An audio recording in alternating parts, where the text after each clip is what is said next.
Our devotion for Friday, March 27th, comes from Wondrous Love, Devotions for Lent, from the publisher Augsburg Fortress. Our reading is from Matthew chapter 26. A servant girl came to Peter and said, "You also were with Jesus the Galilean." But he denied it before all of them, saying, "I do not know what you are talking about."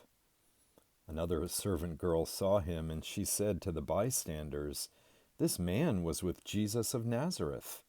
Again he denied it with an oath, "I do not know the man." After a little while, the bystanders came up and said to Peter, "Certainly you are also one of them, for your accent betrays you." Then he began to curse, and he swore an oath, "I do not know the man." At that moment the cock crowed, and he went out and wept bitterly. To ponder. Practicing authenticity can feel like a daunting choice. There's risk involved in putting your true self out in the world. But I believe there's even more risk in hiding yourself and your gifts from the world. This quote comes from Brené Brown's The Gifts of Imperfection. Nowhere to hide. Peter betrays not only Jesus, but himself.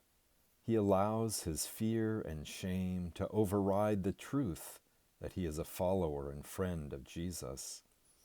But onlookers see who he really is, in his manner of speaking, his presence at Caiaphas's house, and his unspoken love for and faith in Jesus. Peter is not alone.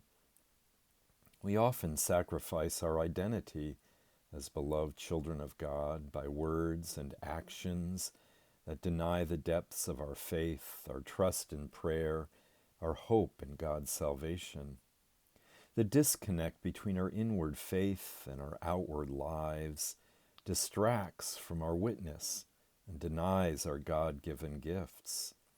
God continues to call us beyond ourselves, however, to outward witness that reveals our inward faith.